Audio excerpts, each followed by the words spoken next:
It's been some time, but I'm back with a lot of progress. I added a total of 187 new textures in this version and updated 16 old ones. As you've probably already seen from the title or the thumbnail, this video is all about colors, or rather patterns. In my second video about this project, I added beds as the first colored blocks. Back then, my idea was to draw the bed once and then just hue shift the colored part 16 times.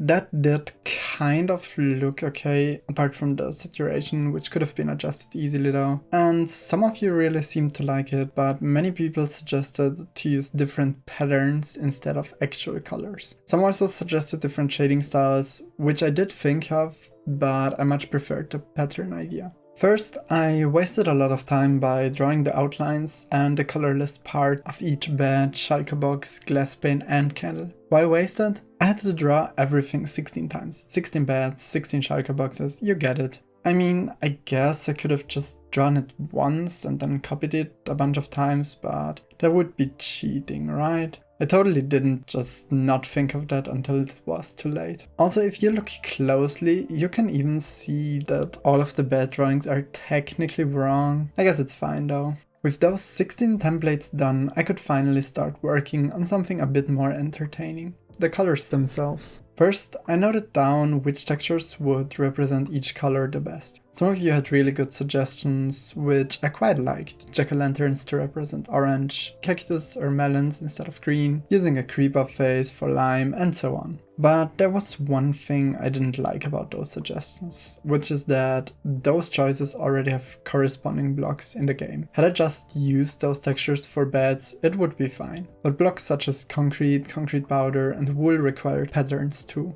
And if I used, for example, a jack-o'-lantern for orange, then how would you distinguish between that actual block and, for example, orange wool? With that in mind, I came up with the following color to texture list. Having that list completed, I started working on the actual drawings. For every item in the list, I tried to come up with some at most 16 by 16 pixels version of it. I'm not really good at pixel art. My approach was to either look up references or draw a non-pixelated version of it on a grid and then estimate which pixels are inside that area and which pixels are outside. That worked really well for simple designs such as stars, clouds, maybe even the sun. I should probably have spent more time on some of the other designs such as the gears from the dark grey color and maybe the top side of the grass. To compensate the bad pixel art, I used different shading or added details which didn't really fit the pixel grid. For example, I drew the veins of the leaves, because otherwise it would just have looked like massive pixels or something.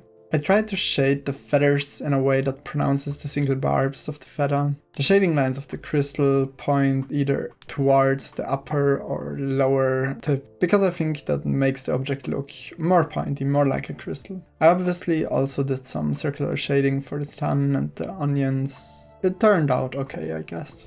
Once that was all figured out, drawing the textures for the beds, stained glass panes and shulker boxes was quite simple. I did have to cheat a little bit for the glass pane top texture and the candles, because those textures are only 2 pixels wide and that just isn't enough to fit any suitable pattern. I then moved on with Glazed Terracotta. Drawing that was quite relaxing since I didn't need to think too much about pixel placement. Glazed Terracotta blocks are so distinct that I could just use different shading densities for different brightness and didn't really need to adapt the texture or anything like that. A bit more of a challenge were the other color textures. I still needed to add wool, terracotta, concrete and concrete powder, 16 of each.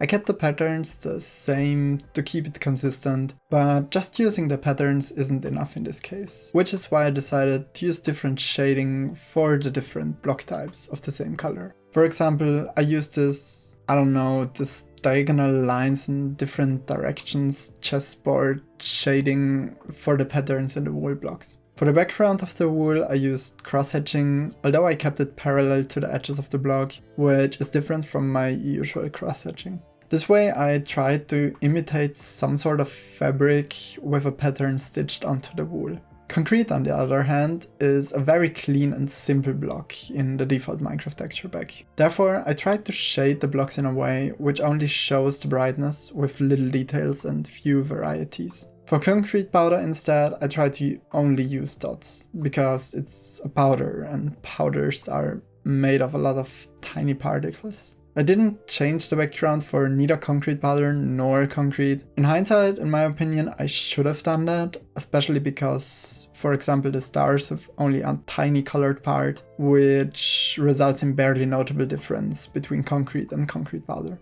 I also added terracotta. Terracotta compared to concrete is a little more rough and the colors are less saturated. To imitate that, I used a more scribbly shading style and I didn't change the background here too. What I did though with terracotta as well as concrete is trying to adjust the background a little bit to the brightness of the color. It's not completely accurate, but for example purple and black are a lot darker than yellow and white. I guess this all turned out quite alright.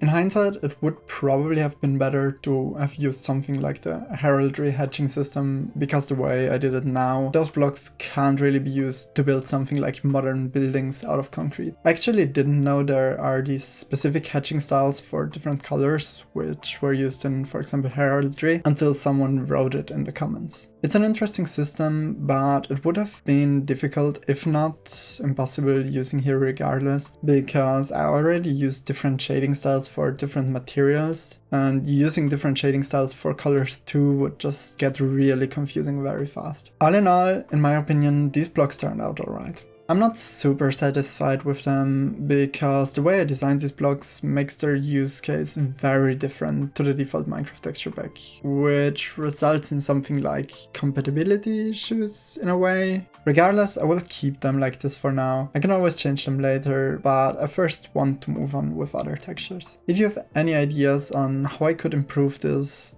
definitely let me know about it in the comments. If you kept track of the textures I added so far in this video, you might realize that there are still 10 missing. I finally changed the destroy block animation. I did sort of just rush this and it's definitely not final. I'll likely go through multiple iterations with that. This version just sort of breaks the block, you know, sort of scribbly, not pixelated version. Some of you suggested to make it look like the block gets deleted. I will try that along with other things I have in mind later, although since the destroy animation is just a low opacity overlay, the texture deletion might be difficult to add in an appealing way. With all that added, I have exactly 570 of 3,431 total textures completed. That means a little more than 16% of all textures are already done. I think from an effort point of view, it could be a lot less though. I mean, entities are way more complicated compared to blocks. On the other hand, some particles or items are really simple though. Honestly, I have no idea how long this all will take. We'll figure this out together.